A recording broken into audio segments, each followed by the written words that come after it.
Hi everyone, welcome to my 7 bodies series. Yes, can you believe we have 7 bodies, not just one? This may be new news to some of you and maybe not to others of you. Okay, so the 7 bodies series, the reason I'm doing this is to help you understand a number of things. Why, firstly, when manifestation sometimes doesn't work for you, but it's also to have you understand that there's many more than just your physical body. When it comes to getting into alignment with yourself, with your desires, with your purpose in life. So I thought this might be something really cool and interesting to dive into. So the first body is the most obvious one because we're here on the 3rd dimension, and this is your physical body. So this is the way that a person meets you when they meet the outside. This is just the surface part of us. And the physical body requires sleep, it requires sunlight, it requires nourishment, it requires exercise, it requires a lot of different things to keep it in its optimal state. And of course, it breaks. If you have an accident, break your leg, the body has an ability to self-heal. Sometimes you need to go to the doctor, obviously, and get a little bit of assistance there. But primarily, the body knows how to heal itself. So your physical body is one of the main bodies that we're really good at being in touch with. We're really good at knowing, oh, my tooth hurts, or my thumb hurts, or I'm hot, or I'm cold. So that's a way that we're extremely attuned. So the other 6 bodies, sometimes we're not as highly attuned to. So I'm hoping that when I do this video with you today, you'll actually start to see if you can imagine those bodies and feel into where they might be. Now, this is an awareness exercise. And the more we practice going in, the more we practice listening to the more subtle energies, the easier it is for us to identify them and to notice them and to become aware of them. So stay with me. So the first body is the physical body. So I would suggest putting your feet on the floor, putting your hands on your lap, and just seeing what it's like to be in a physical body. Notice the temperature of your skin. Notice whether you're comfortable or maybe you need to move around in your chair a little bit. And just notice what it's like if you can feel the skin, if you can feel your hands. And just notice the sensation, what it feels like for you to feel your skin. So that's the first body, that's your physical body. Now we're going to move to the mental body. The mental body is exactly how it sounds. It's the mind. It's where your thoughts are. It's where you start constructing ideas. And we have memory all retained in the mental body. So things that happened in the past, whether it's 1 second ago or 10, 20, 30, 40, 50 years ago, we can recall that memory and often get a physical sensation that will run through our body, particularly if it was something amazing and wonderful or something really sad and scary. It's very easy for us to recall a memory and then get the sensation of that memory coming through the body, the feelings that were associated with it. So the mental body is an amazing, amazing, amazing computer. It's a binary system. And it stores information, whether it's at the front of our awareness or tucked away somewhere back in a filing cabinet we've long forgotten about. Every experience that we ever had is stored away in the mind. Now there's 2 aspects. There's your conscious mind and your subconscious mind or your unconscious mind. And 95% of our programming and what we do is coming from our unconscious mind. That's the reason I do, and I recommend other people do, personal growth and do spirituality and awareness. It's to start to bring context, and it's to start to bring things that were in shadow up from shadow into our conscious mind so that we can become aware of them. This is particularly helpful in the area of relationship because a lot of what happens in relationship happens from our unconscious. And then you've got your unconscious and the other person's unconscious, and oftentimes they clash. So if you can come at things from a space of awareness, you can change the dynamic of how you will relate. That's the reason it's so important. So that's the mental body. The one thing the mental body is not designed for is living in the present moment, believe it or not. The mind is much more about what's happening now. It immediately goes to the past, and then it goes to the future and puts together a little story about what's going to happen. So the mind is not really present moment, and that's one of the reasons that we do awareness and we practice just being present now. So trying to get out of the way of thinking, and your thoughts are like clouds. They'll just keep coming and going and coming and going. And the more you practice, the more you just sit, the more you just become still, use your breath, you'll start to get this little tiny opening that I call awareness, that's between the you and your thoughts. Because you are not your thoughts. Contrary to popular belief, sorry, I've got a little bit of my cat's fur on my face.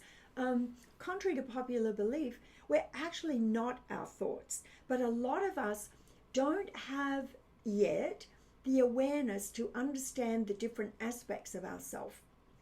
So I want to present that for you today, for you to get a little bit of an idea that what you think is not who you are.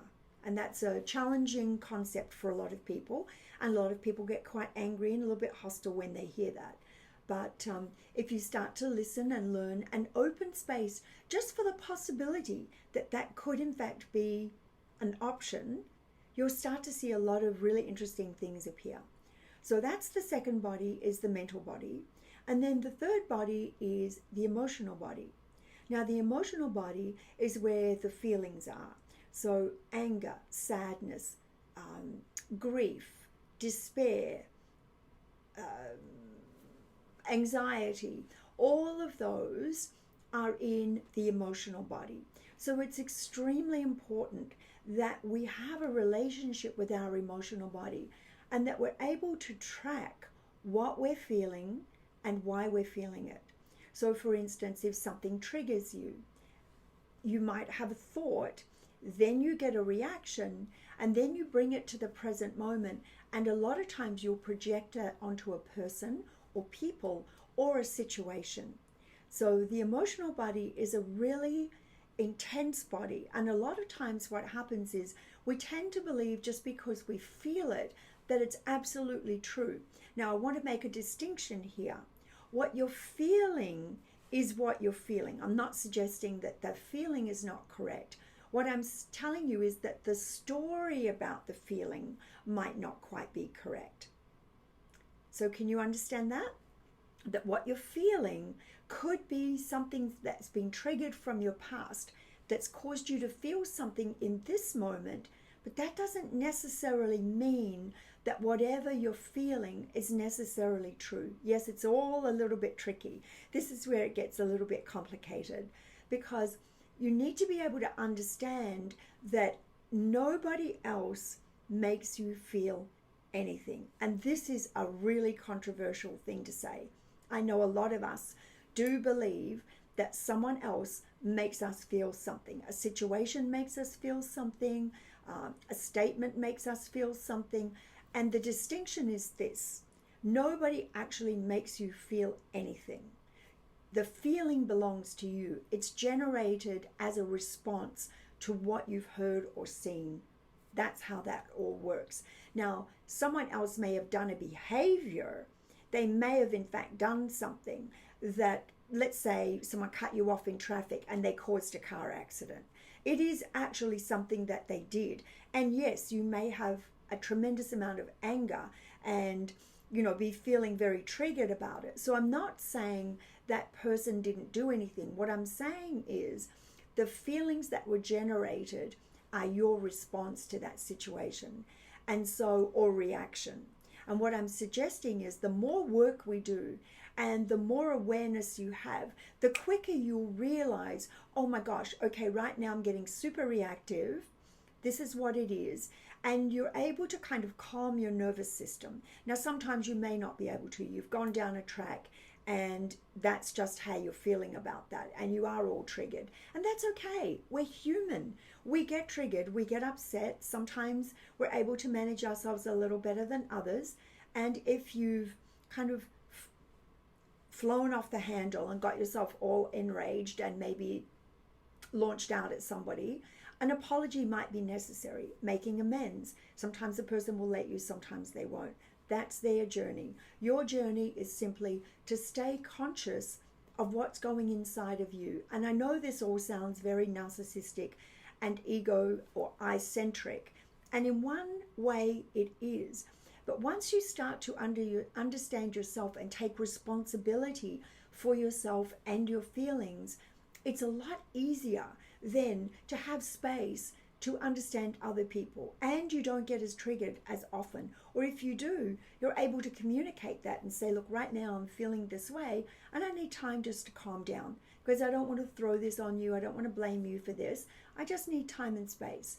You learn to be a lot more artful in the way that you deal with things. You learn to do it a little quicker. You're more authentic, less judgmental, but this all takes time. It's not something, I wish it was, that you could just read a book and then suddenly all these things go into place.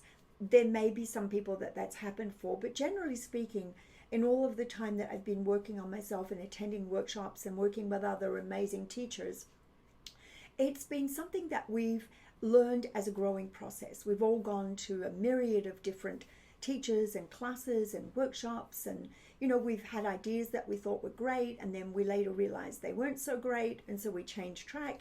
That's just the human experience, and I think we have to give ourselves license and latitude to be experimenting and doing the very, very best we can, and knowing that other people are also doing their very best, even though it may not look like that. But that's a judgment that we have, right? So that's a little bit about the emotional body. And then the next body that we have is your energy body. And the energy body, a lot of the Eastern medicines practice the energy body. So Tai Chi, energy medicines such as acupuncture, energy medicine where you use all the pressure points in the body to help with blockages and releasing of energy. Massage will often help to unblock energy. So the reason we want to unblock energy is because where you have had an experience, it could be a physical experience or an emotional experience, if you haven't actually gone through and released that from your body, it stays trapped in the energy system, and it can manifest as pain or eventually as disease, because the word disease is dis-ease in the body. So energy blocks can cause all kinds of things. And as you go through, you'll start to learn, if your shoulder is hurting, a lot of time that's some blocked energy. So you can start to learn some practices on how to actually visualize what that is. Is it a little bit of anger that you're holding? Or is it some resentment? Or did you have to be quiet in a meeting and not say something that you really wanted to say, but you decided it wasn't a good idea? So maybe you hold that somewhere in the body. If you haven't fully released it and known, look, I made that decision, that was why in that moment I decided to do that, and I'm just going to let it go. And maybe you need a little process to let it go. So that's a little bit about how the energy body works. And then we have the wisdom body. And as we go through the bodies, they become more subtle and more subtle and more subtle. So the wisdom body is when you have a knowingness. It's when, I'll give you a little example. The other day, I had a little beautiful white butterfly sitting right here. And when I sat her there, there was a feeling inside of me that said, don't do that. Don't leave her sitting there. That's not a safe spot. She's going to end up getting broken. But I insisted, because I was doing some videos, and I insisted I wanted her sitting right there. And I forgot about my awareness. And of course, what happened? I knocked her and I broke her. So, and immediately I knew that my wisdom body had said, don't do that. It's just like sometimes you might go to order food, or you might be around a particular person, or you might be presented with 2 or 3 options in business, and there'll be a part of you that just knows from a space that you can't necessarily explain. You just know the right thing to do or not do. And sometimes we listen to that wisdom and things work out great. And other times, like the other day when I broke my beautiful little butterfly, that I'm kind of heartbroken because it was a very special gift from a very special friend, and I felt really guilty that I broke it. I'm going to replace her, but it's never going to be quite the same as the gift that was given to me from my friend. Anyway, sorry, I didn't mean to segue off there. But, you know, when we don't listen to our wisdom, a lot of times afterwards we could kind of kick ourselves because we had a feeling that that wasn't going to work out. But for some reason, our mental body got it busy and tried to override that part. So I would suggest, I've still got Tristan's fur on my lip. I would suggest never, never, never, never discount the wisdom body. And I had a lesson on this just 2 days ago. You would think I would know better because I know very well. I knew when my body told me, don't put that there. I knew I needed to make another plan. But my mental body got into an argument and said, don't be ridiculous. It'll be just fine sitting there. You'll remember to move it. And of course I didn't. So there you go. Wisdom body not listened to, butterfly broken. And of course it can end up in a lot more. Sometimes we marry people that our wisdom body is telling us is not a good idea, but maybe we've gone too far down the path, or we don't want to start again, or we start making all these ideas about, you know, why it's going to work out. We're going to make it work out, but there's something inside of us that just says that's not really a good idea for us, but we go ahead and do it. And then of course there's all kinds of lessons that we learn as a result. So it's not a bad thing. It's just, you know, if you can listen to your wisdom body, you'll always be better off. And then the next layer is even more subtle, and this is the bliss body. The bliss body is, a lot of times when I study Tantra and I teach Tantra, and a lot of times the bliss body is brought about by tantric processes where you get into breathing. It can absolutely happen in meditation. You'll get states of higher consciousness where you start to realize that we are all part of one, that the separation is an illusion, that we're all part of a much, much, much more amazing system. It's like you're one drop in a body of divine consciousness. And there are certain states where everything starts to fall away, the separateness falls away, and you feel yourself as part of the trees and part of the sky, in Tantra as part of another person and they part of you, that all the body systems start to fall away and you're left with this incredible cosmic energy. And it's beautiful, and some people get a little bit stuck in this body system. They can get very addicted to just wanting to be in their bliss body. So then their human states start to fall away. They don't really work. They don't produce a whole lot. They're just kind of all out there in this bliss state. And they're not so much in a state of generating. So it's hard for them to work and have a career and get business because they get a little bit addicted to this one particular state. But it is a beautiful state, and I highly recommend that it's a state worth experiencing. It's a state where you feel this amazing feeling of oneness. And for me, I would love to see humanity moving towards that, so that a lot of the racial problems that we're experiencing right now, that we've been experiencing probably for centuries and centuries and centuries, it's been about religion or it's been about race. As we start to evolve as a human species, we will start to realize that the outside has nothing to do with the inside. The outside is an expression of somebody. It's who you meet, but it's not who the person is. So that's a little bit about the bliss body. And then the last body is the auric body. And this body is the most subtle of all bodies. This is the body, and I won't talk about this for too long because it's extremely esoteric, but this is a space where people can move in and out of other realities. They can get information from other dimension and from other beings, whether it's Pleiades or Atlantis or all kinds of other realms. And I know this kind of sometimes triggers people, so I don't talk about it too much because it's not quite so relevant for what I'm doing, but it is a body and it is worth knowing that you have it. So meditation is one of the most important things because meditation helps to give you space away from the thinking. And meditation takes you to that space of knowing that you are part of everything and everything is a part of you. Now, I know that's not everybody's point of view, and I respect whatever anybody thinks.